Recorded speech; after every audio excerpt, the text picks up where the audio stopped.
try to take the perspective of being a person sitting on the moon, essentially looking down at events. That doesn't necessarily mean that when I'm looking at these events that I'm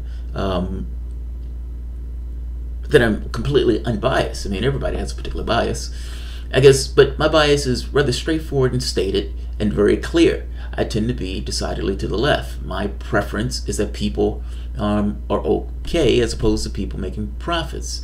And this whole thing of profits in the first place gets a little sketchy to me. But whatever. I tend to be further to the left than most. But in looking at events, I try to be as fair as I possibly can, as one can be, and just describe what I see as being objective reality, at least from my perspective. Perspective is always encapsulated in whatever is going to be articulated, so fair enough. But that said, I am attached. There's no point where history has been unstuck from itself. So as you move from point A to point B, there are tethers. And as you grow up in your particular culture, in your particular society, in your particular time, in this kind of cosmic landscape, you're enraptured by certain things that are stuck to you from the times that you were born. This kind of programming that's dumped into you that, regardless of how you look at it, you still recognize that there are tethers that link you to the historical things that took place thousands or hundreds of years prior. African Americans in this country has a complicated history. That's putting it mildly. And with that complicated history, I have to accept a few things, and I feel some way about certain things, and particularly when it comes up with issues that affect people like me. I think it's almost as natural could be that there's a commonality among distinctions that are made where you fall into those distinctions, even though those distinctions are not necessarily all that significant or real, but they become significant or real within the context of how you exist. That's a lot to say this. The things that are taking place in this country, be it slavery, be it Jim Crow, and going from those times to the lynchings that have taken place over the last 50, 60, 70, 100 years. Those things have been targeted and have been used for a certain degree of hatred and racism. The Senate has just passed the bill that almost entirely the Senate has agreed on, an anti-lynching bill. This bill essentially creates a special class for racially or sexist or homophobically motivated, let's say, crimes, killings. It gives additional time frame and everything else. Now, I know I've heard this argument made that there shouldn't be a separate time frame for the different crimes. Meaning, if somebody kills somebody and they get 10 years, the person is just as dead. Why are you charging the person an extra 5 years for being racist at the time that they were doing the killing, or sexist at the time they were doing the killing? But that's kind of a separate argument, and that doesn't even necessarily touch the direction that this is going. The Senate passes it. The House is essentially voting on it. You know, and at one point, I know what I was getting at. Part of the things that were taking place back then were used as a religious argument in order to coat those things. Meaning, slavery, there was a use of a religious argument. What is the curse of Canaan? Curse of Ham. That essentially tried to make this explanation that the reason why African Americans and their slavery is because of this religious thing that took place back then in which Ham was cursed. Canaan was cursed for the actions of Ham. This was utter nonsense. Like, the fact that you're bringing a religious argument into a political social thing to some degree means that you lose that argument. But that's not always the way it was taken. I mean, after all, Christian church was a big deal, and the Christian church is making this proclamation that slavery is okay based on this. That's not all, but that was a religious argument. But whatever. This is past the Senate. It's going to the House. You would think that nobody would be opposed to an anti-lynching bill, but you would be wrong. There's a religious group using a religious argument, just like a religious argument was made to make slavery okay, the subjugation and the destruction of a human being.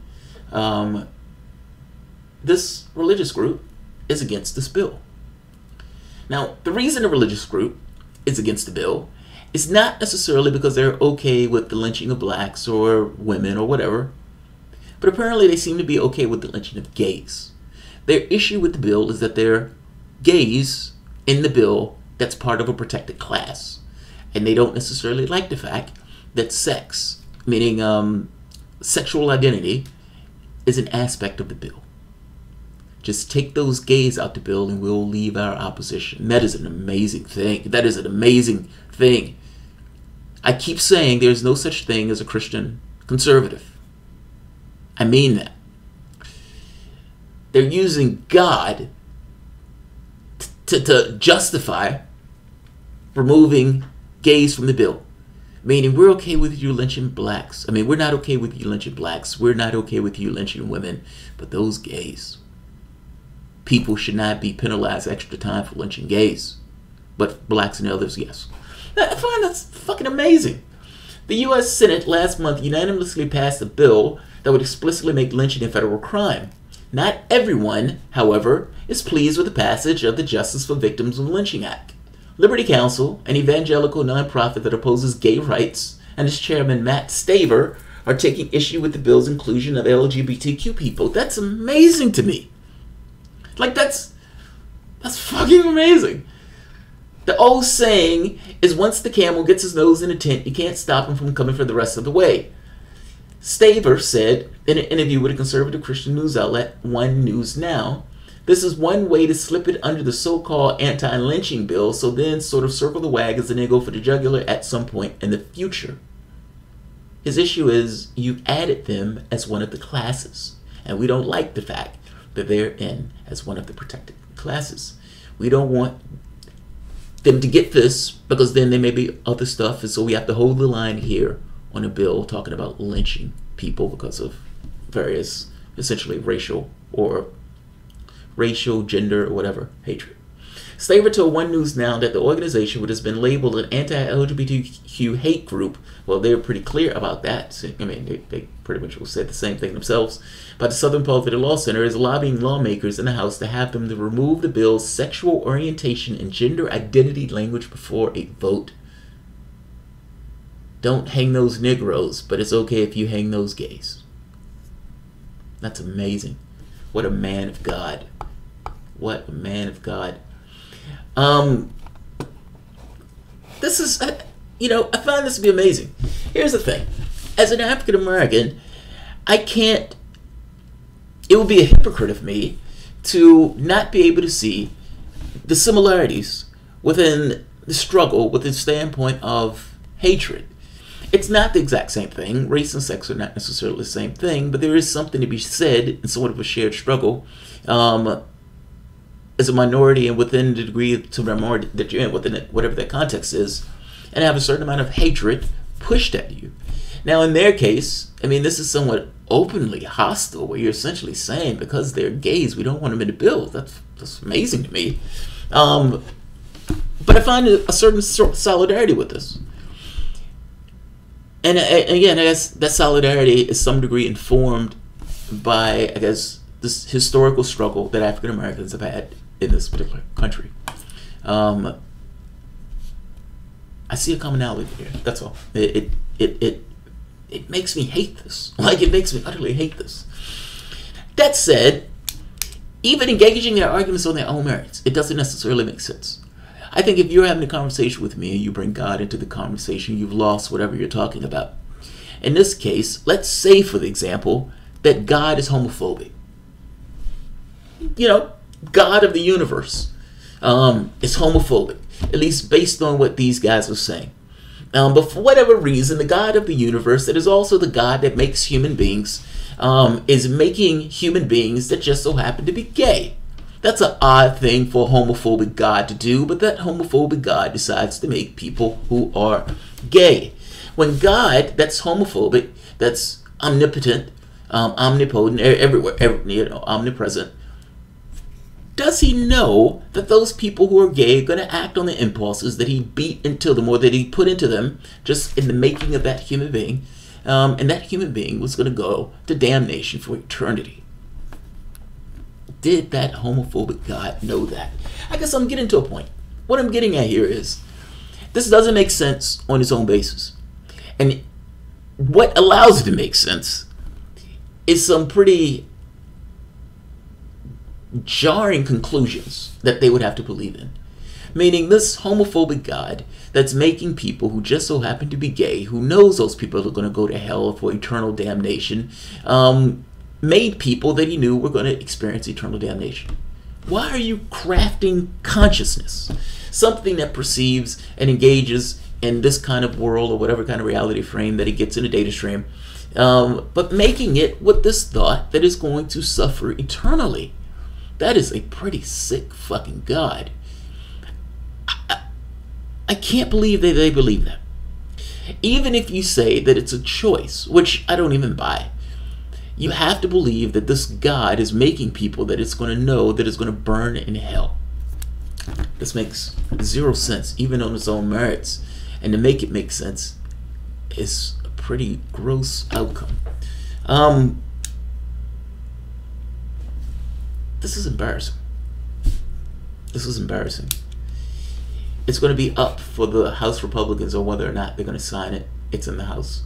So we will see what takes place. But that's gross.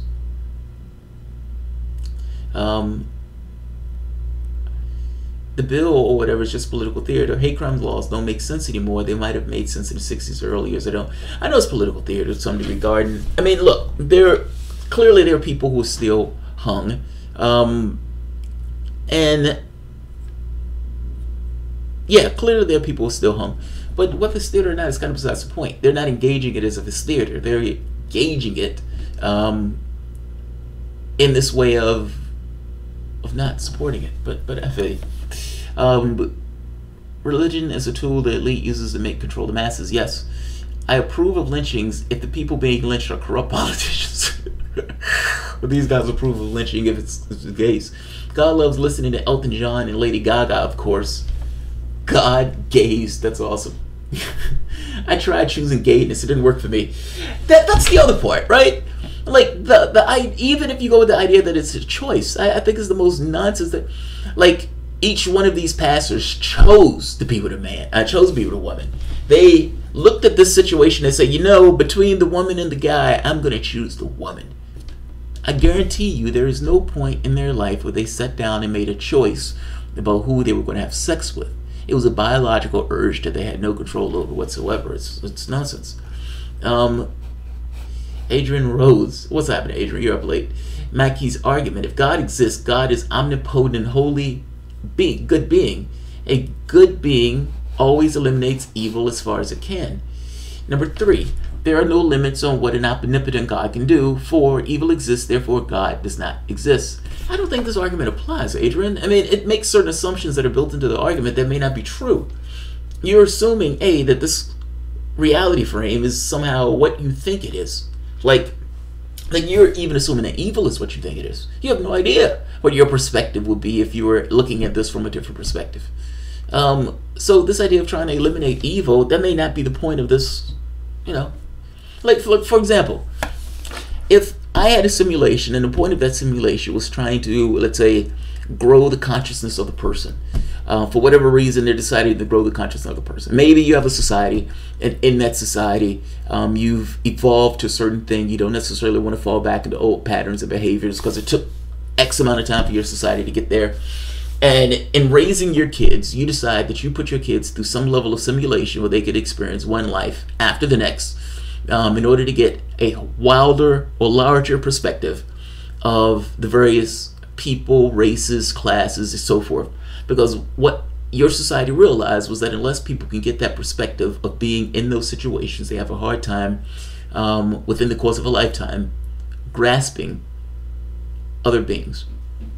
Meaning, the point of the simulation was to acclimate you to, let's say, life, to be able to live that life on a more mature and larger environmental context. If you had the technology to put people in a simulation, your goal of the simulation wouldn't be to eliminate evil. The goal of the simulation would be to grow consciousness. I guess I'm making the point that the argument has certain biases built into the argument to come to a certain conclusion. I'm saying that the conclusions that are inherent in the way the argument is being made are not necessarily true. That's my only point. I hope that makes sense. Homosexuality is evil because the Bible tells me so. You know, but that's what they're saying. That's literally what they're saying. They've developed an entire group. Like, that's amazing. Can you imagine that? You get up in the morning, we gotta get those gays. Like, that's fascinating to me. An evangelical nonprofit that opposes gay rights.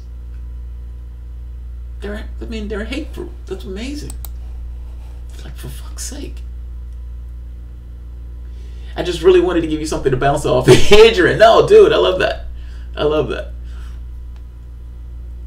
The goal would be unknowable in that scenario. We have no idea what would be the goal point of creating a simulation. No, well, this is kind of my point. Whatever the point is to create the simulation, it kind of goes after that argument that the whole point would be to get rid of evil. I'm saying you have no idea what the point of the simulation is. One example would be to grow the point of consciousness. I mean, look, I don't think you would have a simulation that would be so wildly... like, for example, the one commonality that is built into the simulation is experience. Like, cat, hamster, roach, whatever. If there's something that is in that simulation, there is the point of experience. Now, that's assuming that the other elements in the simulation are real. Be a data stream. I mean, you could be playing a simulation where you're the only person in the whole simulation. There's no way to know. All of that stuff becomes a wild card. I'm saying reality is a wild card. We don't know what this is. Scientists can tell you the nuts and bolts, how how much this weighs, how this grows, how this evolves, all that stuff. But the nuts and bolts is not the same thing as what it is and why. Do you think most of the leaders of religious communities believe it, or is it just a convenient control mechanism? I don't know. Like, it's hard to know. Like, on some degree, I think it's a control mechanism. The Vatican, when the Pope says stuff and the Vatican comes out with stuff, sometimes that stuff is shocking in how banal it is. Like, it's not always this kind of in the sky stuff that they come out with. It is hard to know whether these guys believe it or whether it's just a political system. Nobody know.